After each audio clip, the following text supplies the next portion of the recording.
Welcome to another episode of Mommy Mondays with Jen Pinto and Denisha Vargas. So today's going to be interesting. I like I want to say topics because I think they're all will be connected in some way, shape, or form. But I think let's start with first.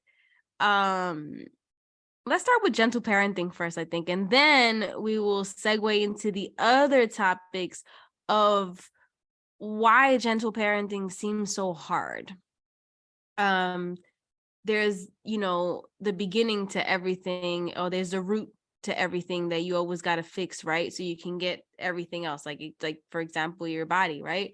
If something is wrong with your skin, right? You know that something is going on inside and you have to get to the root of it. Otherwise, what's going to happen, you're going to be just continuously stressed out, just trying to quote unquote put a band-aid on it, but never get to the actual problem. Same thing comes with healing, right? You got to get to the root of things in order for you to actually heal. So that also comes with gentle parenting. So I'll give it to you right now, Denisha, to start it off with us. Okay, so it's a very interesting topic, like you said, because it's very kind of taboo in our community, I believe. Yeah.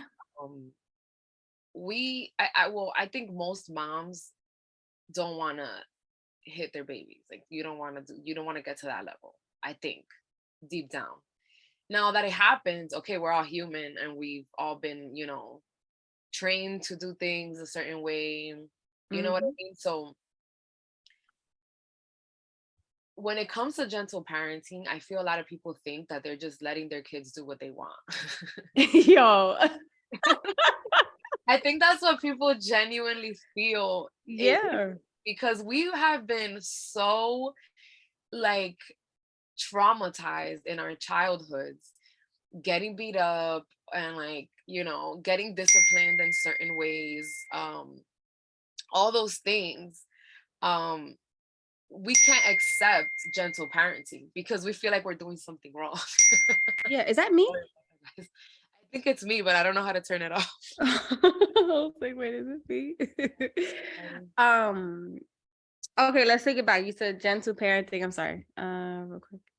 Yeah, so I feel like because we've been parenting a certain way for so long, Yeah, gentle parenting feels wrong, or it feels you're right. like it's more of a fight than actually gentle parenting. You know what I mean? Like that's how I. Yeah, and it's true, and it's crazy because I do my best. I do my best to consciously parent, to gentle parent. I do my best, and I posted a video the other day, um, about like when you try and these little children will test you, but they're not really testing you and like purposely, like, yeah, I'm gonna mess with her right now and get her. Then they're not in that state. However, that's how we receive it most of the time. And Yeah. that's why so many times, we'll consider a child disrespectful if they ask a question, right? Or if they ask why when you tell them to do something. And when we think about these things, if you take yourself back to when you were a child, right? Imagine, put yourself in those shoes real quick. Imagine if when you were told to do something and you asked why, and the response wasn't because I told you so, but instead was, well, because I would like, I don't know, let's say I want to go clean to the the room. park, or I want Oh, to oh be. yeah, yeah, right. Oh, I want to go to the park, right? Um, oh no, I'm sorry. Let me go back.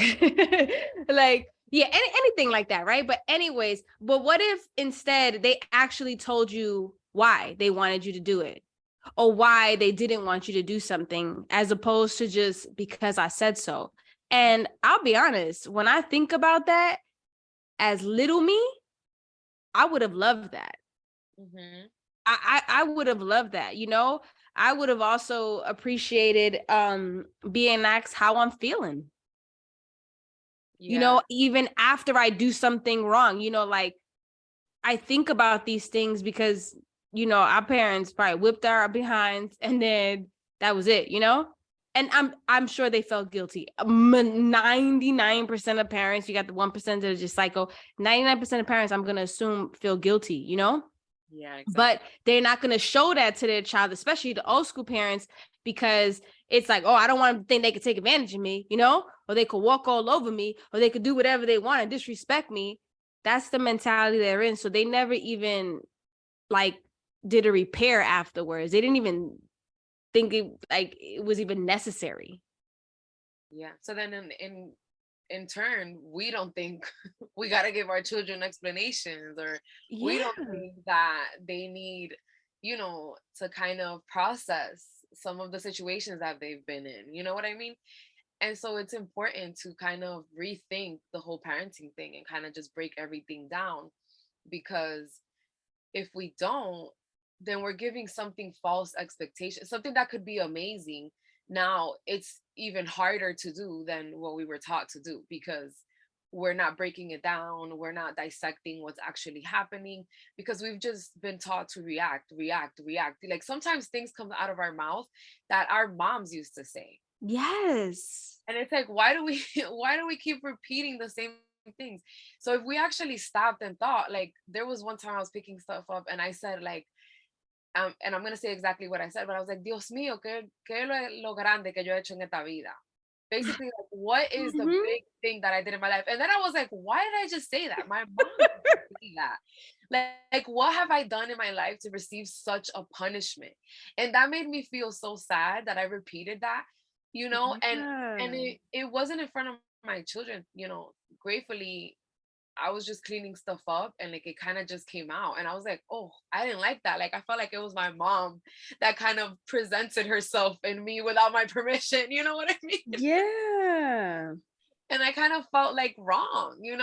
So I dissected that and I was like, okay, I'm saying it because that's what my mom used to say.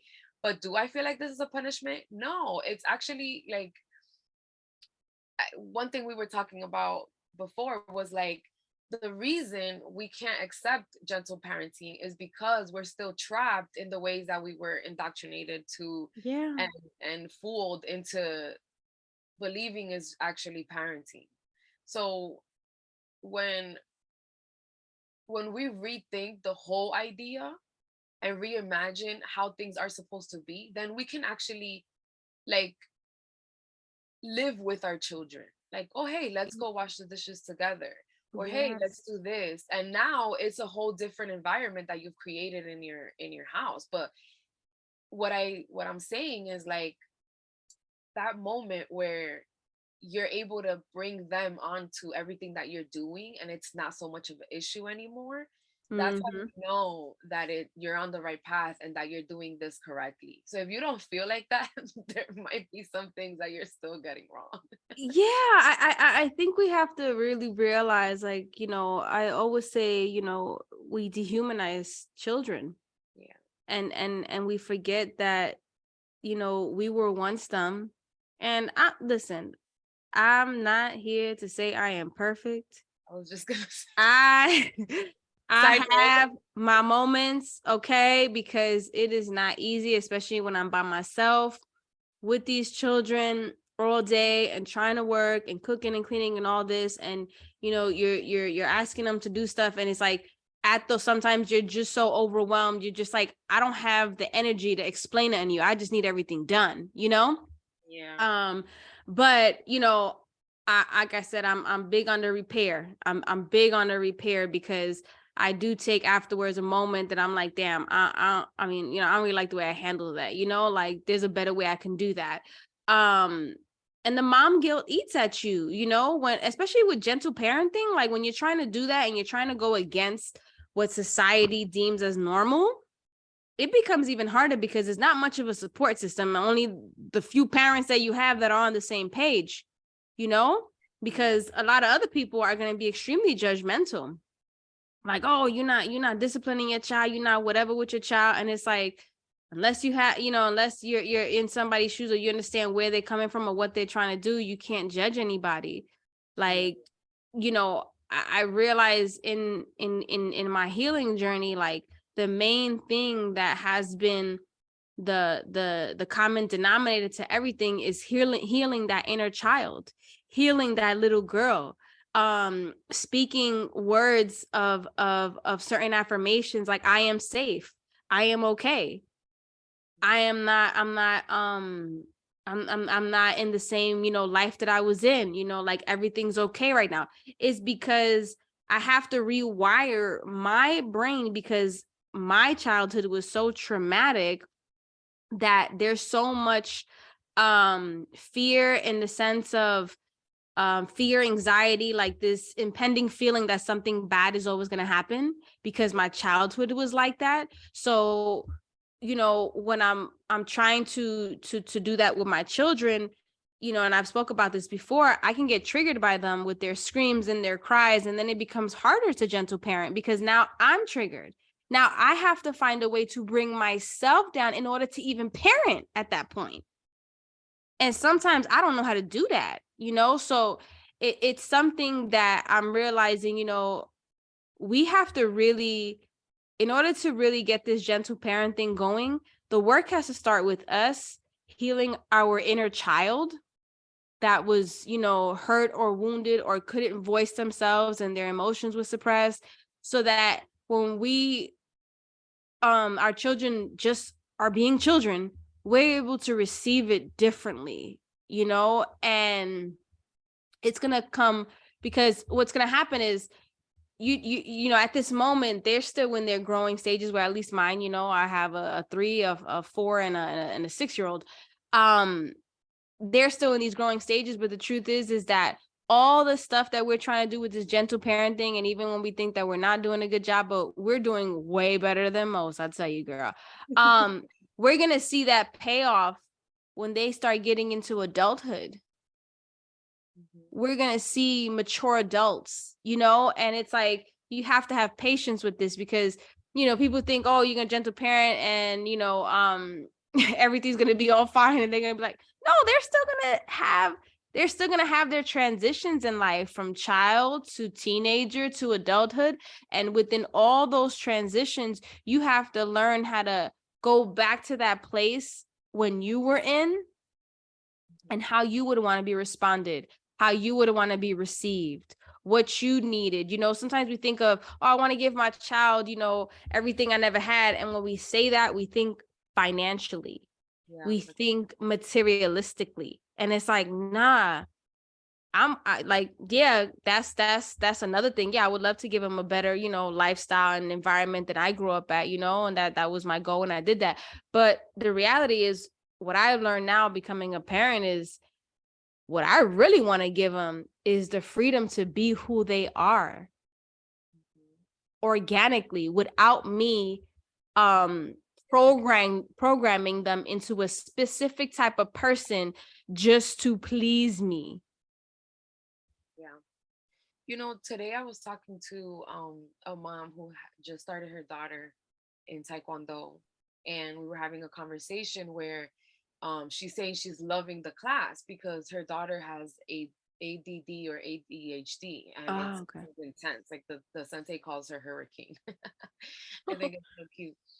So she says that she loves the class because she doesn't feel like they're trying to domesticate her daughter, which it sat with me so well, because those are the type of talks that I've been around lately, where I'm like, we cannot domesticate children. Like we already did that to like dogs and cats and all these pets that we want to have, but now we're trying to do the same thing to our children. And in a space where they're supposed to be exploring, getting dirty, learning about the environment. That's how scientists begin, is creating their own little experiments when they go out in nature and explore, letting a leaf drop and seeing how it, like, how the dynamic of the wind like holds it up, digging in the ground and finding like 10 different kinds of animals that are super tiny that they've never seen before. Like all these little things are experiences that not only help them grow and be critical thinkers, but it also,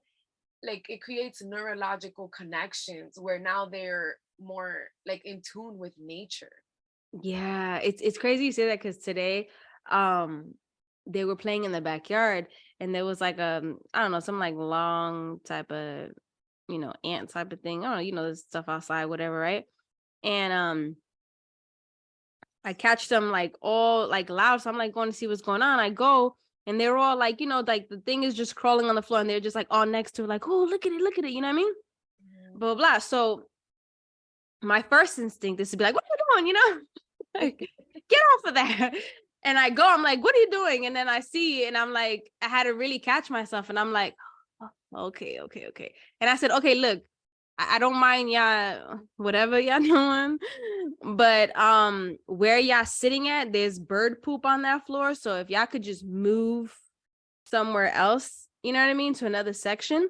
So my son ended up picking up the thing in his hand, and girl, the traumatized people were like, "What are you doing? Get out!" And I was like, um, just move it to the other side so that you guys can look at it, but don't sit here in this section because there's a bunch of bird poop and I don't want you to get that on you. And he was like, oh, okay.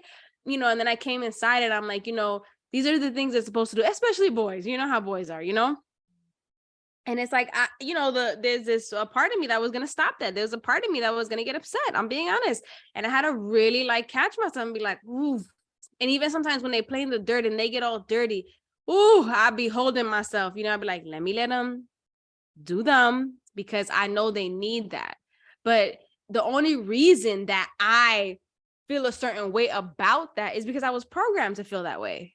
Exactly. Yeah. I was programmed to feel that way.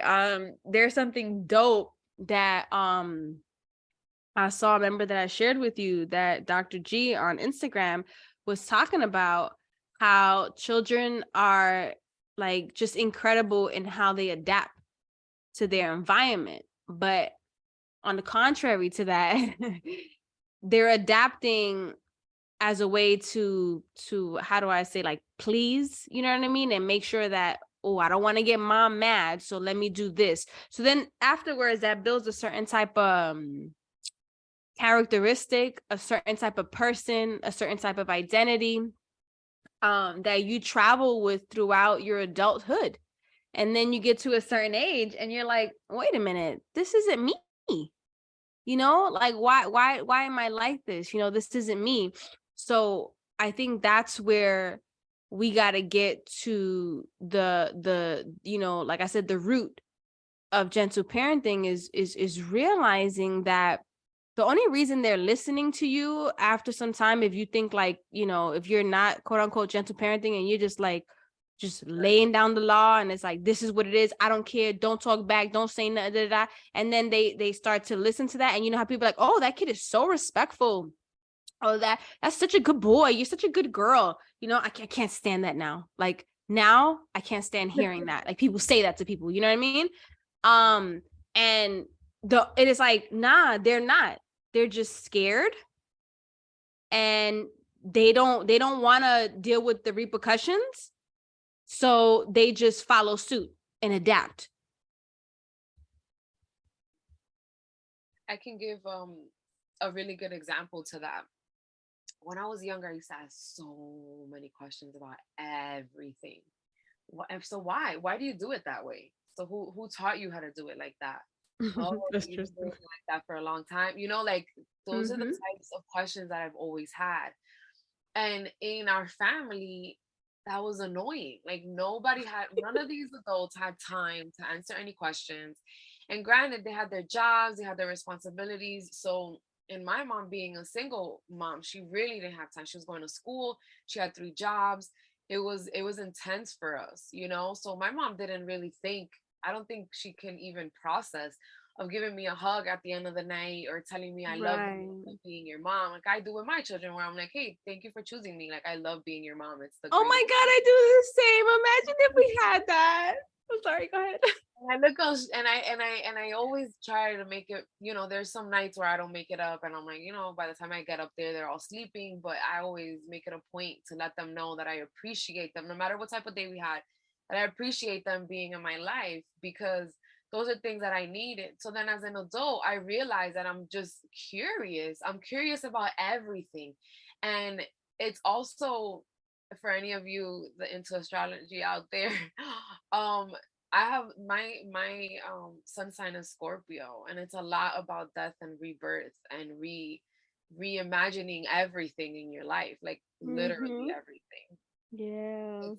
It's a gift and a curse at the same time.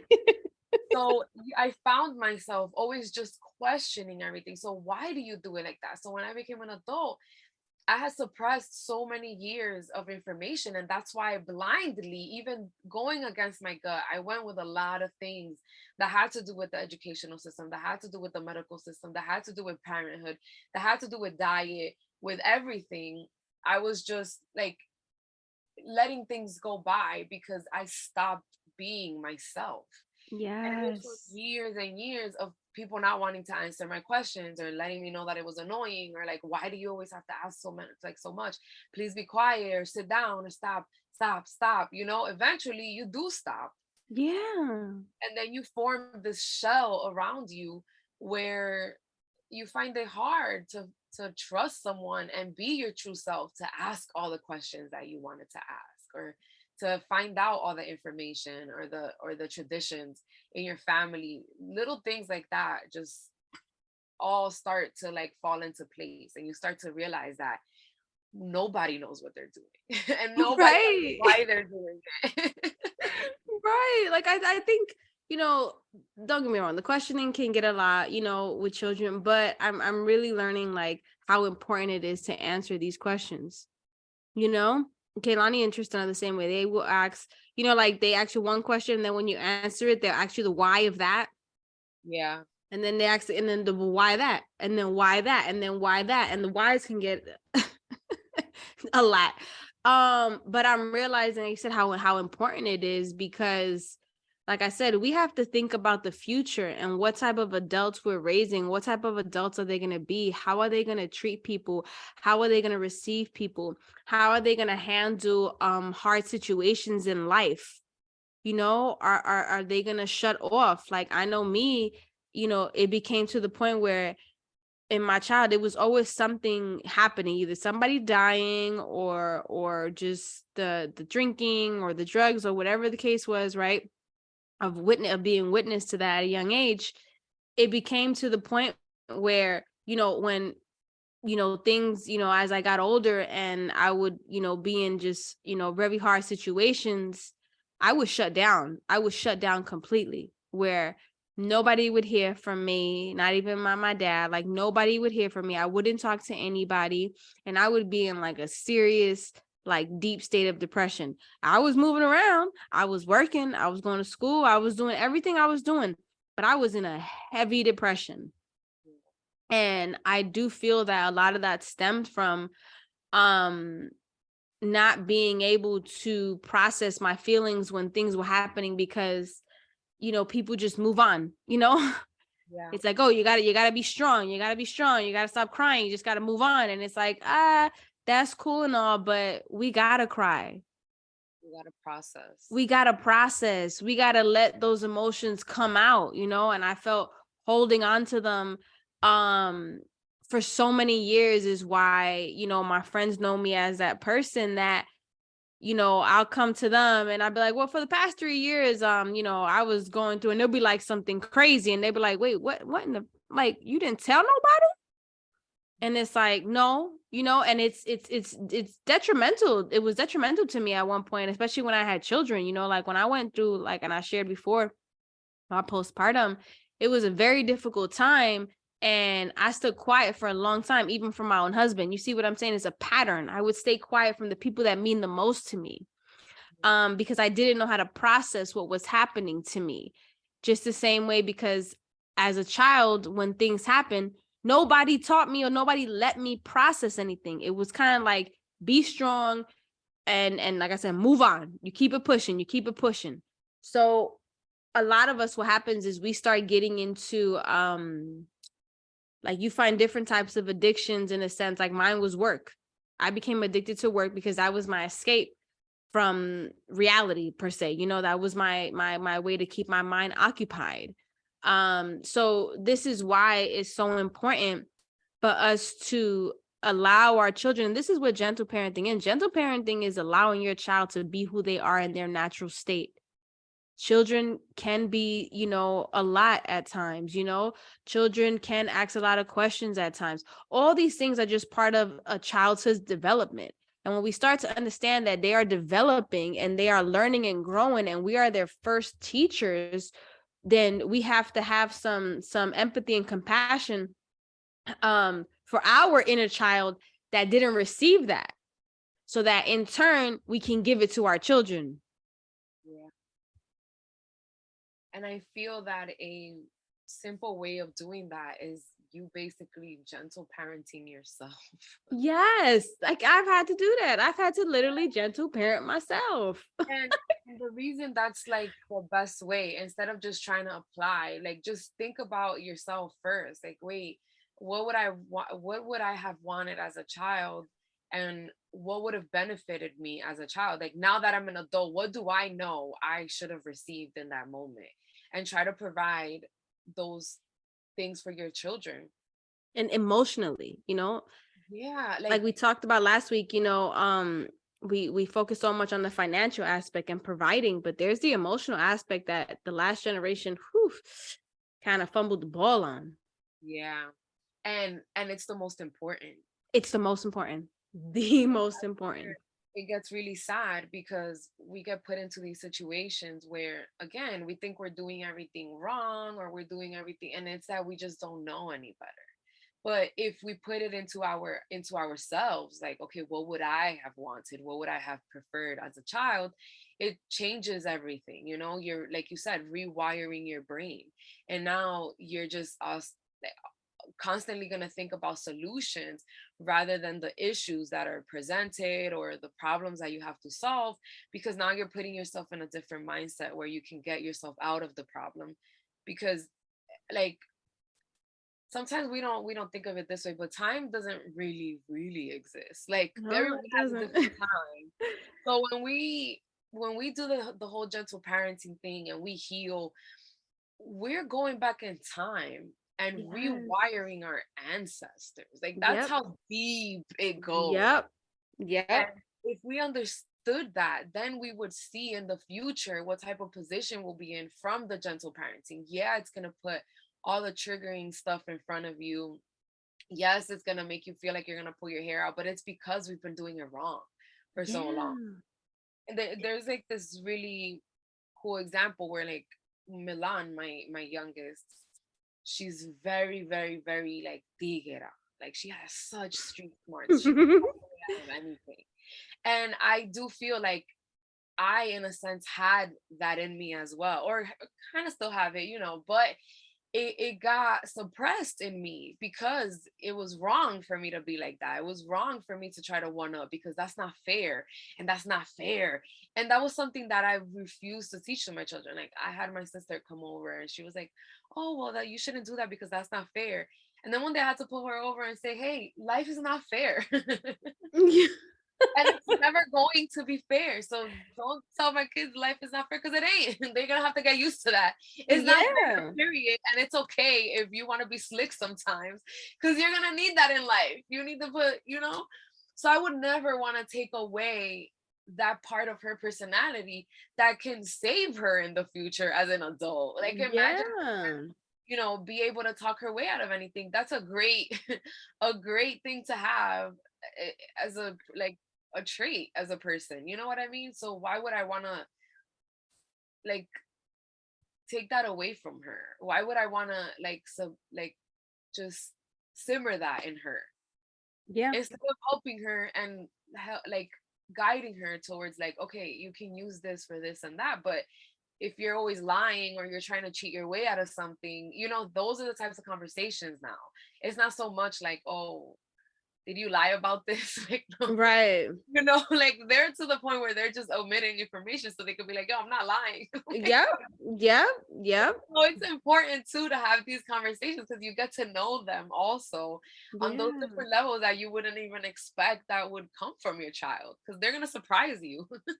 Yeah. It's crazy because I was children are extremely, extremely, extremely messy. And I'm trying to, the best way I can, teach him how to, like, look, like I always tell him, I don't mind you playing. I don't mind you getting all crazy playing, taking stuff out. I don't mind none of that. My issue is I shouldn't be the one to have to clean that up afterwards at the end of the night. This is your space, and you should want an organized space because that's clarity of the mind. You get what I'm saying? Like, when my house is like completely upside down, and don't get me wrong, it's a lived in house. It's not going to be perfect. You know what I mean? Throughout the day, it's going to be all crazy, but I like to just get things a little bit in order at the end of the night. So when I wake up, I'm not waking up to that. That's just me mentally. It does something to me, right? I don't want to wake up to dishes. I don't want to wake up to a dirty kitchen. I don't want to wake up to a messy room. I don't want to wake up to that. So, my children are older now, and the other day it was on Saturday. Saturday is like cleaning day, the official day. And and I'm like, all right, y'all gonna have to clean your rooms. I'm not cleaning your rooms, And even just now, like before, I was like, all right, it's time to, wrap things up for the day, and I need everybody to clean their rooms right now. And when they did it, they have a habit of coming and be like, look, mommy. And I always tell them, you don't have to prove anything to me. Yeah. Like, it's not going to make me happy, sad. You're not proving. I don't want you to prove anything to me about that. I want you to learn how to keep your space in order. That's it. I want you to learn that because, like I said, I told them, I said, we all live in this house. There's no reason why I should be the only one cleaning. Cause sometimes I'll tell them, oh, pick that up. Oh, that's not mine. I pick up 99% of the things here that ain't mine. And like I told them, I don't think about that. I'm like, but look, we all live here. If you see something on the floor, pick it up. If you see something that's not in this place, pick it up. Because children are just living in their present moment. Like, they'll take off their clothes and just throw it. They'll they'll just just throw it on the floor, just whatever, and I'm just like, no, everything has its place. You know what I mean? You don't want your dirty clothes on your bed, right? Why? Because they come from outside. You were outside. Like, even just the habits of when, they get annoyed, because now they know the routine. But when we go, anytime we step foot outside, anywhere, I don't care if we go to a restaurant or just a park or whatever the case is, when they get in this house, they already know now. You go take off your shoes, first of all, when you walk in. You go wash your hands, and then you take off those clothes and you put those clothes in the hamper. And I keep, instilling in them. I'm telling you this because when you walk outside and you touch all the stuff that you touch, you got germs in your hand. When you're sitting all over the place, you got all that stuff on your clothes, and then you're going to sit on your bed or sit on the couch. No, you're not going to do that. That stuff is why I'm so big on, like, no, you're gonna have to. So it's like I'm trying to get them like a structure that they have of their own, but then it's like there's a fine line of like wanting them to be like me in the sense of organization and cleanliness. Yeah. Because it's like I don't want to beat the drum to the point where it's like, I like, they'll be scared to not have, and it's like, nah. That's why every time they come to me, like, let me show you, don't have to prove nothing to me. Don't prove nothing to me. Does your space feel comfortable now? Does it feel better? And they'll be like, yeah, I like when my room is clean. And then they'll be like, look, mommy, I cleaned it. Can you vacuum it now so I can have a vacuum? Absolutely. So it's like just, and I say that to say, like, different things. It's a matter of trying to find a way where they feel included, where they feel that it's not for me per se, it's for them, right? Yeah. To have an environment, because just in general, anybody who's in a messy space and all that affects your mental state, the clutter, all these things. So my goal in that is to teach them just how to have their personal space in a way that brings them peace. You know what I mean? Even though they're children and probably they don't give a shit about that, right? But they have to learn some type of structure when it comes to organization, I feel like. Yeah. Because here we did a good job with the food. We did a good job with, like, when we step out of the house, they don't step out of the house without their bottled water, without like a sweater, just in case it gets chilly at night. Like, we got that down packed. But recently I've noticed that here, especially after our move, we have so much stuff. And so, like, the past month, I've been decluttering, just throwing things out, throwing things out, little by little. It's not a lot because as like I'm the type of mom that thinks of everything. like it's again a gift and a curse. Like I think about everything, so I always like to have everything ready, you know what I mean? Mm-hmm. Like I have like beach chairs in a certain closet with this, so when we go to the beach, I could just, I mean, to the river, we could just grab the bag and go. Like all these little things I realized. So lately what I've been doing is, if the clothes has stains, if it has this, I'm just throwing it out. And they've been watching me. So now it's like, because they've been more, like I've been making more a point of getting the like everything clean. They've been watching and they've been doing a little bit as well. So it's not super active here yet, because I realized late that I'm like, wait, you gotta drag them in the process. It's no like, oh, do as I say. Like, no, I gotta do it, and they got, and then I gotta be like, hey, let's do this, you know. Yeah. And this is definitely, like you said, a lived-in home, which I like it that way. But also realizing that this whole lifestyle that is, but like this whole influencer lifestyle where your house is so organized and clean and the kids don't have toys or like whatever, like, or they don't have access to going outside, like that's Uh, not healthy no. or super realistic. Like it is for the moms that have it down, yeah, okay, that's your reality, but realistically, how's your child? Because 90% of homes, I don't care what they post, that shit is messy and all over the place. That don't make you a dirty person though. Kids are like, you know what I mean? They take stuff out, they take more stuff out, you know? Like, That used to stress me so much, because I'm like, oh my god, when people come over, like I gotta have the house like me. And I'm yo, like, me no, too. I don't I feel used to bad. Like, your house is, always come in if you like. The house is a mess. It's gonna be, and it's not like, oh, it's dirty. It's very clean. It's just messy. right, messy. There's a difference They're all exactly over the place. between There's three of them. dirty and messy. Yep. Tripled Yep. outnumbered in this house. Yeah, and like I said, I guess my thing is just getting them used to, like at the end of the day, we kind of just wrap up everything. I let you rock out through the day, have your fun, do what you do. But when we close it up, can we all close it up together? Can I not be here by myself doing this? You know.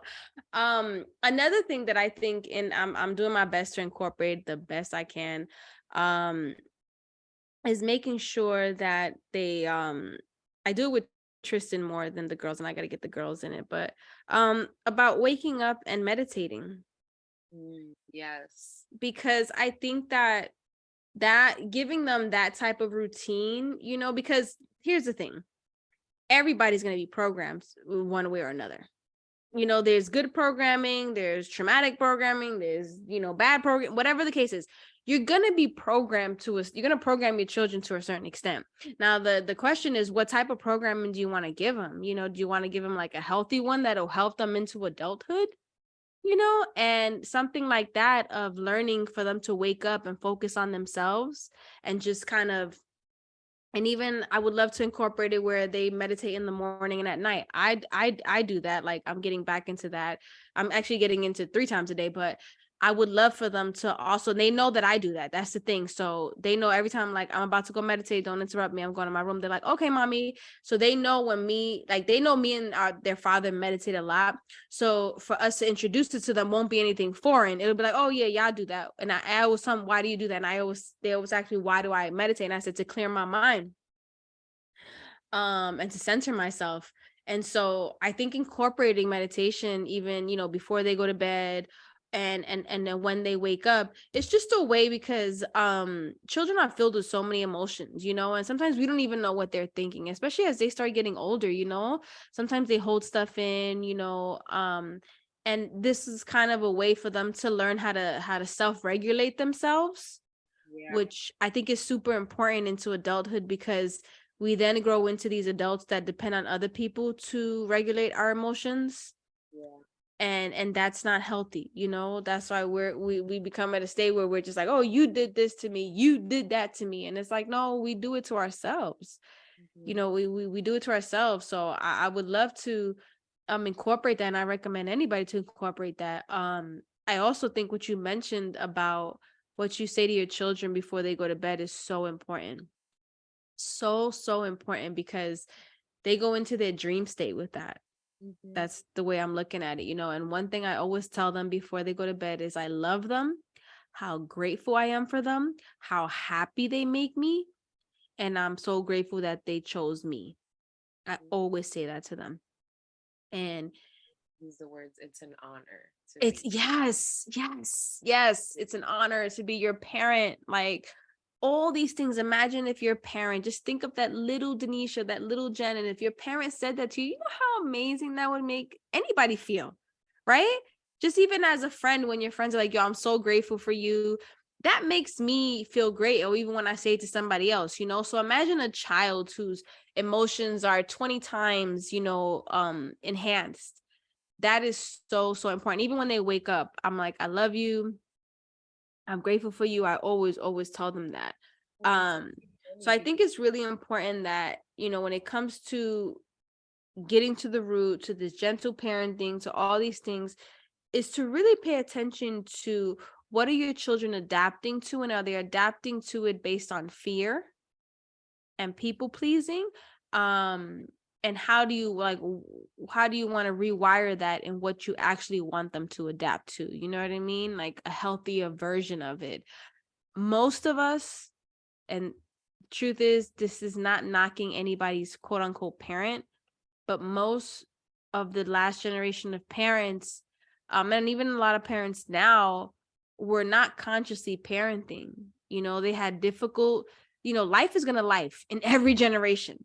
So when life came at them, they weren't taught how to process. They weren't taught about emotional regulation. They weren't taught about allowing somebody to be themselves. They were taught, you give them their name, you give them their religion, you tell them what they're going to do, you tell them who they're going to be. Like, this is how, that structure was. And slowly it's crumbling because, the intention was good intentions. They didn't do it with bad intentions to be like, I'm gonna be an effed up mom and F of my kids. No, most of our parents had great intentions. However, the aftermath afterwards was where the disaster happened. And that's what we have to think about. That's why I keep saying, you got to focus on what's going to happen in the future with them, because at some point we're not going to be here, and they're going to have to go through life, and life is going to fucking life.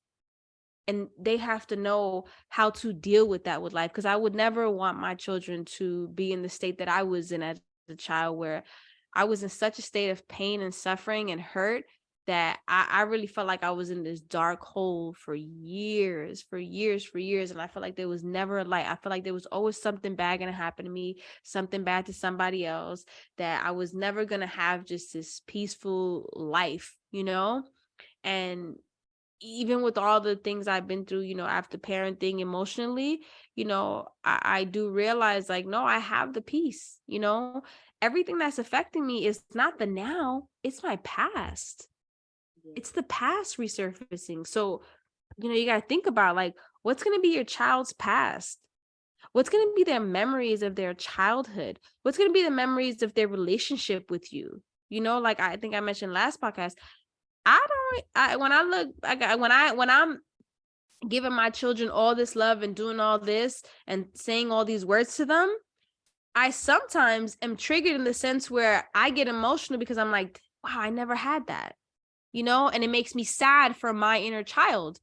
And it's like, but it also makes me more motivated to do this, to ride this gentle parenting wave, no matter what anybody thinks about it, because I really, really feel, like I have a huge understanding psychologically of what I'm doing.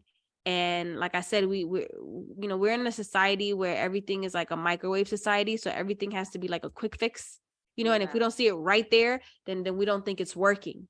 But the truth is that what we are doing is going to pay off later on. The aftermath is going to be a great aftermath. It's not going to be a disaster. And that's not to say that my children are going to be perfect, Denisha's children are going to be perfect. I'm not saying any of that, but I am saying that we are consciously doing this because we understand that now, if they have their, their own personal whatever, it won't be as deep. It won't be as hard, so it's kind of like, let me buffer this a little bit more, you know what I mean? So this way it's not as hard when you go through these things, and you won't have to struggle the way I did mentally and emotionally. Yeah. And understanding that as a parent, there is no 100% perfect parenting journey. Like even No. your child has a whole different perception of your parenting style with them. Yep. So in reality, it's not to avoid the hard work or to avoid the trauma, is actually learning how to deal with it better so that we can move and grow and pivot faster when we need to. So it's Yes. not so much like, oh, let's just make it easy, because it's no matter what we do, it's just not gonna be It's easy. not. What it is.